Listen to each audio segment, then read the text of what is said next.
সোনালী যুগের একজন জনপ্রিয় নায়িকা শাবানা ম্যাডাম। উনার সাথে কি আপনার কোনো সিনেমা হয়েছিল? মনে আছে কি? ছিল, কিন্তু ওরকম হবে না। কারণ হচ্ছে কি যে আমি মোটামুটি ওই ধরনের ক্যারেক্টার মানে করার সুযোগ পাইনি। এবার একটা ছবিতে মনোহর খোকন একটা ছবিতে বলা যায় যেমন শাবানা ম্যাডাম ছবি ছেড়ে দিল আর হলের থেকে দর্শক চলে গেল।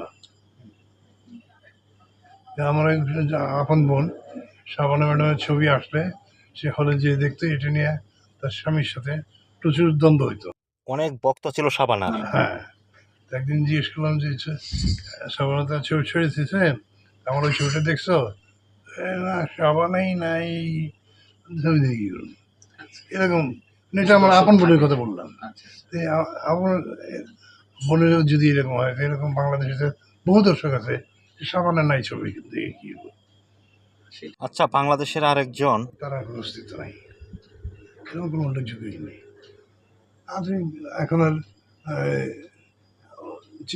চেষ্টা করলেও সেই ক্যারেক্টার আমাকে কেউ দেবে না, আর এমনিতে দেবে না। ওই কারণে করার ক্ষমতাই আমার নাই এখন। আর যতদিন ক্ষমতা ছিল ততদিন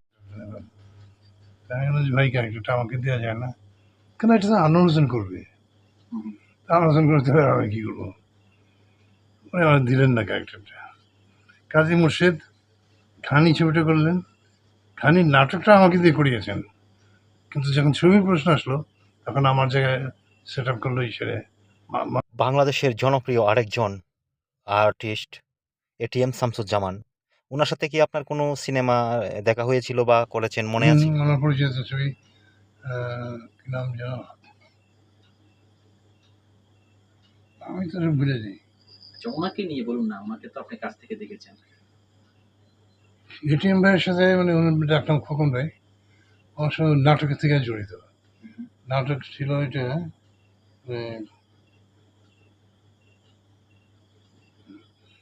আমি তো ভুলে যাই,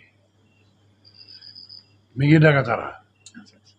এই নাটকে আমার নিল প্রম্পটার হিসেবে, অভিনেতা হিসেবে না, প্রম্পটার হিসেবে নিল। এখানে তার সাথে কাজ করলাম প্রম্পটার হিসেবে, কিন্তু আলটিমেটলি নাটকটা মঞ্চায়িত হয়নি। যারা প্রযোজনা করেছিল নাটকটা তারা হঠাৎ করে বিদেশে চলে গেল। আচ্ছা, শিল্পী সমিতিতে নির্বাচন হলে কি আপনি ঢাকায় যান কিনা বা ভোট দেন কিনা? ভোট যেহেতু দিতে হয়, যেই যায়। আচ্ছা, ধরুন এখন বর্তমানে আপনি চলচ্চিত্রের বাইরে চলে আসছেন, কিন্তু আপনার সামনে যখন ভেসে বেড়ায় যে আপনার অতীতের যে সিনেমাগুলো বা আপনি টিভিতে দেখেন নাটকগুলো, তখন কি অতীতের কথা আপনার মনে পড়লে আসলে কেমনটা লাগে আপনার কাছে তখন? পূর্ণ স্মৃতি সবসময় জাগে, কিন্তু আমি ওগুলো খুব একটা আমল দিই না। কারণ হলো যে আমার একটা বেসিক থিওরি, সেটা হলো যে I don't think of my past because it gives me pain. I don't think of my future because it is quite in the dark. Rather, I think for today because today is the last day of my life. এই থিওরিতে আমি বিশ্বাস করি। ভবিষ্যতের ভাবনা বাবাই জ্ঞানের কাজ। অন্ধকারে আমরা ছোটবেলায় সেই স্কুল জীবনে রশির মাথায় একটা ঢিল বাঁধতাম, ঢিল মেনে এমনি করে কন্দি কন্দি ভাই বাড়ি লাগলে আমার দোষ নাই। এটা future, future is quite in the dark. অন্ধকার এখনকার কথা বলেন, এক মিনিট পরে নাও থাকতে পারি। সেটাই তো বলা যায় না, আল্লাহ ভালো জানে কে কখন। ওটা তো তার ব্যাপার। সে নিজেই বলছে যে আমি যাকে হেদায়ত করি সেই হেদায়ত প্রাপ্ত হয়, এর মধ্যে আর কোনো অল্টারনেটিভ নেই। হেদায়ত না করলে নাই। সেটা হচ্ছে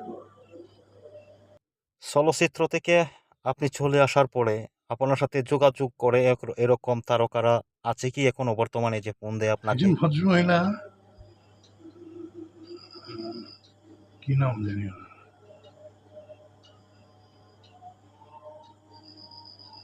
নিপুণের সাথে প্রায় ই করে, জেসমিন মাঝে মাঝে খোঁজ খবর নেয়। আর দুজন তো বন্ধুই তো নেই, যে কি আলমগীর আর সুব্রত। হ্যাঁ, খোঁজ বাইরে